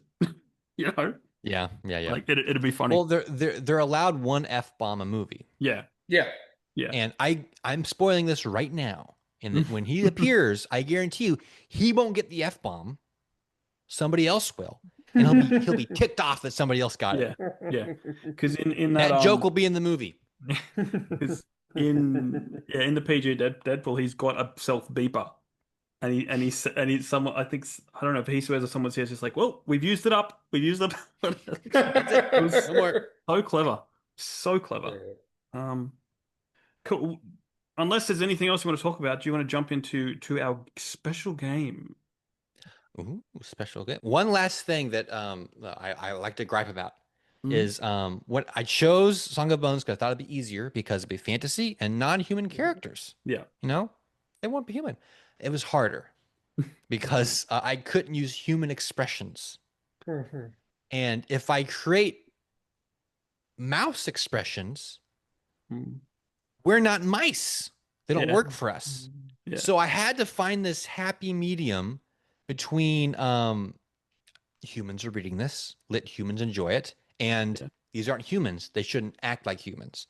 So I had to find the happy balance because for a long time I was worried that people are going to be like imagining normal humans Yeah. as they're reading it, and not imagining the mice. But one of the first people who read it came back to me and I was like, "Could you tell that they were animal characters?" He's like, "I could smell them. I could smell the mice." And he Yeah. didn't mean it in like a gross way. He was like, Yeah. it was exactly them. So I feel like I hit it okay.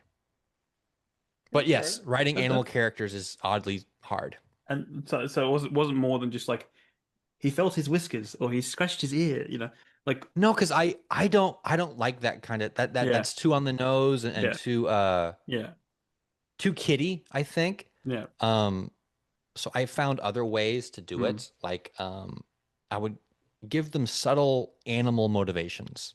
yeah. Like they care a lot about being able to smell what's around the bend. Ah, okay, yeah, that's smart. They'd be the verbs I would use if they move around. Like I would say Yeah. padded more than walked or I wouldn't overuse Yeah. padded either, but yeah, I tried to find ways to subtly imply that they're animals rather than just Yeah. explicitly say they're animals. And every once in a while, I'll give their ears perked up as they listen. Yeah. Like I allow myself, I think, 3 of those in the book. Yeah. Excellent. I just have Excellent. one more question in relation to the covers. Now, you mentioned that your brother did both the covers for the 2 Yes. books you have out at the moment, and he's working on the next one as well. So, is that a relationship you think you'll carry out through all of your books? Do you think you'll work together with him for all? Because I love the both Yes. covers, especially for Song of Bones. It really gives it that adventure feel. Yes, as I think, um, as long as Josh is alive and breathing and still wants to work with me, I want him making covers for me. Okay, awesome. Yeah, Locked he's him in. definitely very, very good at what he does. Because just looking Mhm. at the 2 covers, you can tell a lot by, and that's obviously a lot of people, when they're just going into bookshops or when they're, you can't go to Amazon and read the blurb if you're in a bookshop. Yeah. Well, I suppose you can on your phone, but the cover's what's going to jump out at you. Yeah. And looking at the Song of Bones, I can tell that it's going to be an adventure. That it's going to be a bit of a hero's journey. And I think, yeah, he's definitely very, very good at what he does. So, it's always good when you have a writer and an artist in the same Yeah. family. Yep, yep. Oh, As we long got a bunch. I'm oldest of 9. as So there's Oh quite a bit of wow. us, and we're all very Oh talented. wow. Oh wow. as um as long as you get along though, you know. Mhm. Hmm. Because if you don't, then they make some interesting covers. You know? Oh yeah, it'll be great. They'll do some subliminal There'll be stuff. there'll be tiny little insults in there, you know. Hmm. He may have actually done that. Hang on, I might have to really. Well, I had a friend who used to do way back in the day. He used to do like flyer design for bands and parties for friends at school or whatever. And I think he had a tip with one of them, and he wrote like I don't know if her name. I'll just say her name's Angela. He's like wrote Angela sucks all around the border, like but subtly. You have to look at it, you know. And they do petty That's things like funny. that. No, Not that I've noticed so far. no. All right, I'm gonna pull this up because we're gonna play a game. Game, game, game. Inspired by some of the games that appear on all caps. Check it out, Oh, guys. cool. Um, Those games are the most low effort things we do. yeah. All right. So They're so cobbled together. this game is called Story Pitch. We have a little Ooh. wonderful graph with 1 to 6 like lists of everything. So basically, to make it easy, you got to pick a number between 1 and 6 for each of these categories. Okay. Setting, genre, main character's profession. We say optional edition, but everyone does it. It's like throwing a spanner into the works. And then you got to pitch us a story with these parameters, essentially. Okay. Um, Yeah, I can do that. so give us a number between 1 and 6 for setting. 6, 6. And for genre. 2, And for main character. 1, 1. And optional edition. 5. 5. All right. Okay. Now we consult the graph. Your setting is a small country town. Oh, how quaint. How quaint. Um, Small and country town. So nice. what was Nothing's wrong here. 2. number 2. two? Okay, well, this is a genre you're semi-familiar with. The genre is sci-fi. Oh, a little bit of sci-fi going on in this small country town. All right. Mhm. And your main character's profession is a super spy. Oh, he's super Okay. spy in the small country town. He's 89 years old. He's retired. He's in his nice. It's like this is where I live. He's like his family's lived there for ages, like back and back and back and back Yeah. and back and back. And And 5 for five. 5 for optional. Okay, and your optional addition, which is something that must appear in your story, is any mythical creature. Oh, okay. Any? Any. The Any. devil. Oh, Yeah, so Hmm. small country town. It's a sci-fi, there's a super spy and a mythical creature. Okay, so this is about a super spy named Brandon Tuttle. Brandon Tuttle. He worked for the country, whatever country it is. Let's say Italian. He was in the Hmm. Italian Secret Service, and okay. maybe no, he worked for the Vatican. The Vatican. He was Okay. Oh, he was a Catholic spy. a He Pope would he spy. would he would put on paraphernalia of other religions and go spy on them. Um, That's awesome. for what purpose? We don't know. But he's retired now. He's in the country, and he's kind of he's regretting some of the dangerous things he did. Mhm. Maybe he was responsible for a couple of stampedes in the Alps, or the Okay. bombing of some important thing, and maybe somebody died he cared about. So he has that guilt with him, and he's kind of living in this little countryside. And when he left as a young man to the Vatican, he said goodbye to his family, and his family was kind of a little upset that he left them to Mm. go. So for the first time, he's back. He's back, and most people don't remember him. The people he knew have died or passed on, and it's just kind of the ancestors of like his brothers and sisters, and Mhm. so he's maybe he's got like a Bilbo relationship with one of them. Maybe one of them is his Okay. Frodo. Um, So he has like he has people are they're curious about him. Mm. Um, but but this is a sci-fi. So maybe a comet comes by or a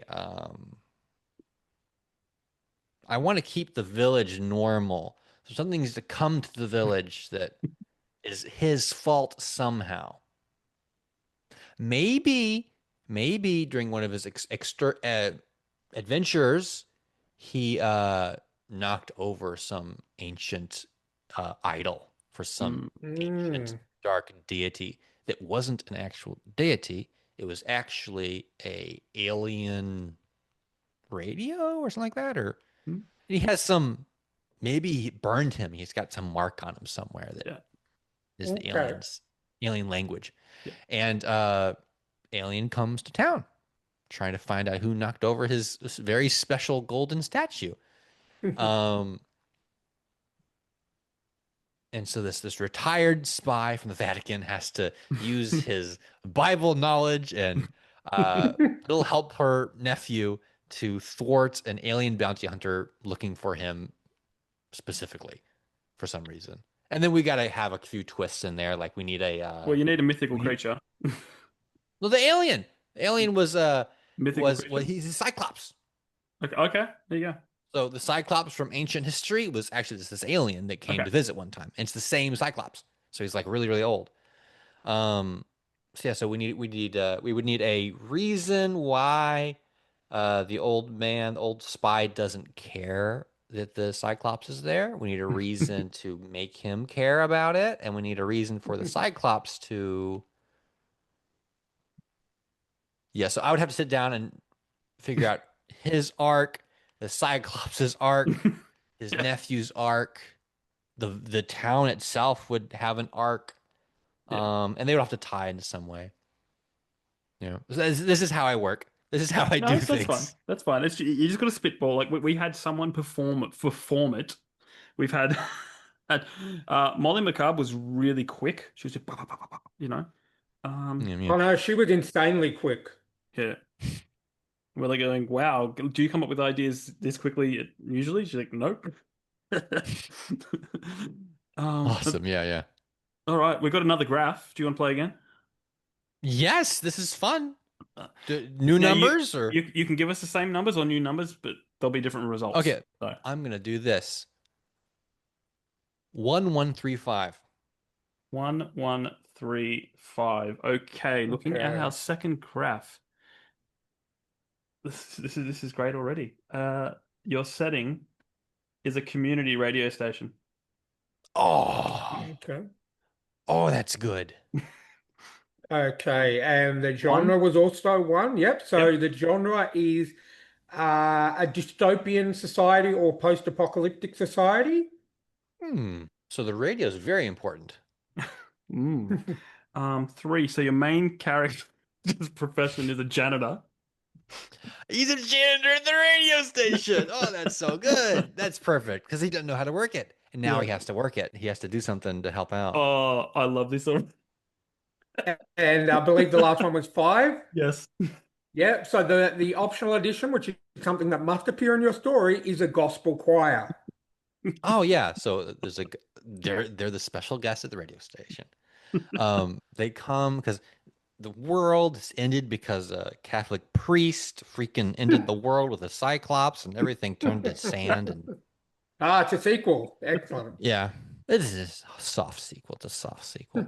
So this takes place in good old US of A in Oklahoma, where I am familiar. Uh, Dust Bowl is hit hard. Sand is everywhere. The cows are scrawny. The coyotes are wild and roaming. There's some cougars. You can hear them at night. And at this little town, there is a little radio station. And it's very important because that's the main form of communication, entertainment, and hope. And it's a glowing center to the town. It reaches all the other radio stations around the nation, and it's very important. And one day, a bunch of they're doing the usual show. They have the news guy come on. They have podcasty type of guy come on to talk about something interesting. Then they have musical guests. They play old music and they have people perform live music. And Hmm. the people performing live music that day is this gospel choir. And the main guy, the janitor, he was hit hard during the apocalypse. So maybe there's some radiation poisoning, maybe there's some cancerous rays, or he is disabled in some way. And the best thing he can do is help a little bit. So he's a janitor, but he's not a very good janitor. But he's well loved by the radio station and the community. It's a small community, Hmm. so everyone kind of knows each other. And so what is the key problem? The key. What was the additional thing? Gospel choir. A gospel Oh, choir. So I you did. covered Okay. that. Okay. So now we need a problem. What's the problem? So Raiders is boring. That's everyone does Raiders. Aliens, we just did aliens. Mm. There's already a economic and sociological disaster. It's just kind of maybe this is just a cozy love story. Maybe the janitor falls in love with one of the gospel choir girls. Okay. And he Unless, has to get the courage to approach yeah, her, but he's just a little disabled janitor. yeah. And Unless you yeah, do, so maybe a unless dust you storm do, comes in and or you do dueling choirs. yeah, we got the gospel choir, we got the Satan choir. They come to town like we're the Satan choir. And they sing Satan songs and they want to go to the radio station. Radio's like, we don't know about the Satan music. Yeah. So they put on they go to the street corner and they put up their boom boxes and their microphones and they get like tambourines with tacks in them. They're like, we're the Satan choir, and they're doing their Satan choir thing. And yeah, Excellent. I love I don't it. know. I would need to explore that's a fun setting. That's a fun Yeah. setup to something. I Yeah. don't quite know what the No, story is that, there yet though. I realized I skipped the middle one, so there is you one did. more. Yeah, Oh, so there is one more. So that one was actually hard mode, Yeah. believe it or not. Well, that was hard mode. sometimes it doesn't work out. Like I put hard things in there, but then no one ever picks those numbers. So Okay. Okay, what are the hard numbers? oh, I don't know. Is the low numbers hard, the top numbers hard? Like No, it's just are all they random, scattered? randomized. It's scattered. Okay, random. Ready? 6, 5, 2, 3. 6, 5, 2, 3. So we're Mm-hmm. going on the middle one now. Yep. You're on a submarine. Oh, Okay. And the genre was five. Yes. So your genre is romance. well, romance in the submarine. So we got Yeah. a porpoise falls in Ooh. love with the Oh, submarine. this might throw a spanner in the works, but your main character is a paranormal investigator. That's fine. And what That's number not was hard the at all. optional edition? Number 3, Ryan. And your story must include Henry Cavill. This story stars here. So Henry Cavill is the paranormal investigator. Okay. Or no, Mhm. he's the paranormal investigator's brother. Okay. The investigator is this nerdy little guy with all these theories, and Henry Cavill is his older brother, and he kind of watched after him after their parents died, and his brother went through some phases, and Henry Cavill he works construction and stuff, to keep the family safe, but it's him and his little brother. His little brother's obsessed with the paranormal because he swore he saw his mother's ghost one time, and he's really into the paranormal stuff, and one day he reads this story about this is true actually. There is a whale in the ocean that was born with a defect. Okay. So when it's singing at a frequency the other whales ignore. So this whale is forever singing for companionship, and all the whales ignore him. So he's been swimming alone for like 20 years, just singing and singing and singing just for someone to sing back, and no one does. So maybe it's this whale, and the paranormal guy, he's really into crystals and whale songs in particular, some psychic thing with whale music. And he says this whale is like something special about him, something special about this whale. And so he writes this paper, he does all this research, and he gets a big following. And the brother's like, Henry Cavill's like, I have my weird brother. He kind of becomes like a little bit famous. The paranormal guy does. He does like goes on talk shows. He writes a book, and he gets permission to go on a submarine and go try to meet the whale. And so Henry Cavill's like, he's like, you can't go on it. You won't survive on a submarine. He's like, let me go on the submarine. And so him and the brother go to the submarine. So as this is happening, Henry Cavill is kind of like looking around the sub. There's something off about the people on the sub. Like maybe the sub's doing like a secret mission thing and they're using the whale as an excuse to be in the area because it's where they also need to be. Like they don't really care about the whale. But the brother's really into the talking to the whale. And so he gets the submarine to play some frequencies in the correct frequency. And the whale falls in love with the submarine and is falling around the sub because it's like they're like a family now. This whale, for the first time ever, has someone to talk to. And so maybe because of the frequency, it's like it's slower or it's faster, but it's easier for people to determine motivations and feelings from the whale song, maybe. So maybe he's able to actually communicate with the whale. So as this is happening, we have like the Russians. It's always a Russian. Always the Russians. We have the Russian paranormal people trying to like, we get the whale. And then they're fighting over the whale. Last time someone had a submarine, it was Russian. So it's a common. Yeah. I don't even say a Russian sub. Yeah. The Russians good with the sub. It Russians very good. It could be the Beatles sub. We make best sub in the world. It could be. Why doesn't anyone want to do the Beatles sub? You know? No, Beatles sub is gay. We do Russian sub. Awesome, man. That was I like it. Very cool. Well done. Yeah, that's fun. That's cool. Yeah. I'd love to have the tech to do spinny wheels or whatever, but yeah. Spinny wheels are fun, but they're just decoration, really. Yeah. What you should do is have it behind you. Have a spinning wheel just. that would be pretty fun, but I'd have to have one for every thing. I'd have to have 4. Yeah. Oh yeah. That'd be a little bit. Yeah. It would be cool if you guys support the show. We'll get a spinny wheel. Yeah. Yeah. Support this. This is stories true and what's your podcast name? Stories, the true and the fictional. Stories, true and fictional. Support them right now so they can afford the finances and technology to buy a wheel. A spinny wheel. My old man actually used to make props for school plays, and he actually once made a guillotine, like a full functioning. That's pretty good. I think he made it so when it dropped, it would stop, like about that far from a kid's neck, and then he realized that's actually not safe. So he then made it drop in front of the kid's head.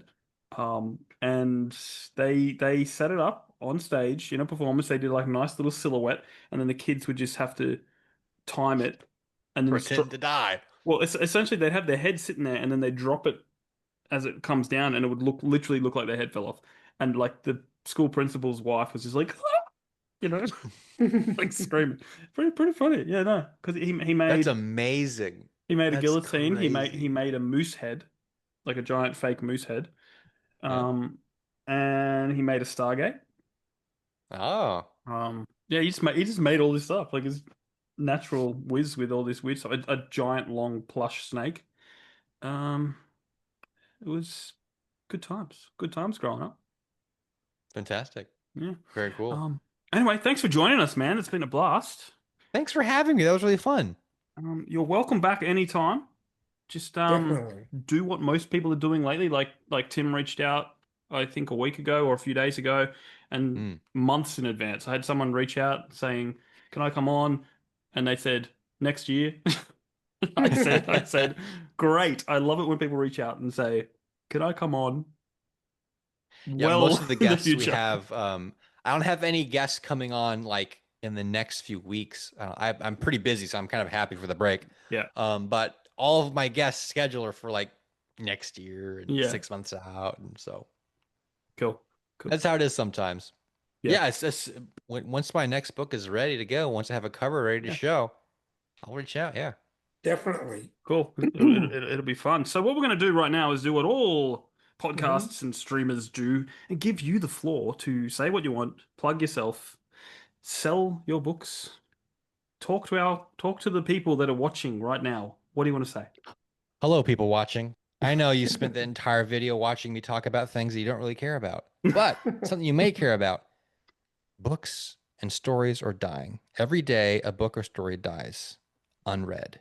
You can save a book today by buying The Garden Maze and A Song of Bones. Both of these books are good for your brain, good for your heart, and star lovable characters and dastardly evil, like really bad people. Some of them are even people.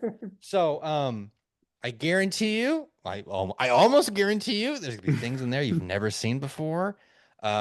Excitement, adventure, more. I don't know. It's fun. I don't know when this is. When is this coming out? Probably in a week. In a week? Okay. By then, so I recorded a video. A couple. It took 10 hours to make it. My 1 year anniversary for A Song of Bones is on the 4th of October. Ooh. So I'm releasing a video to celebrate. It is by now people should see it by the time it's been out, but it's my books as themselves are all celebrating the release of the anniversary of A Song of Bones. So it's funny. It has a lot of indie book inside jokes in there. And, I think people will enjoy it. Awesome. Well, if I remember, I'll post it down in the comment or in the show notes. So I'll link it.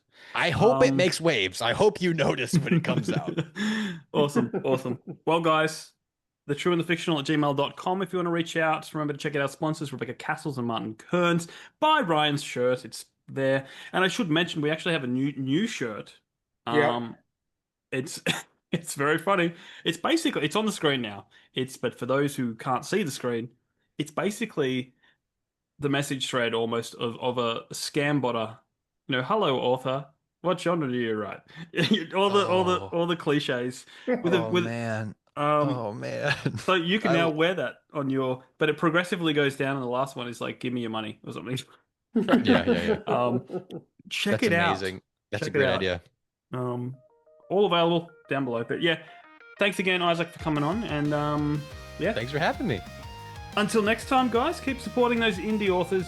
Buy A Song of Bones, buy The Garden Maze, and we will catch you on the next episode. See you next time.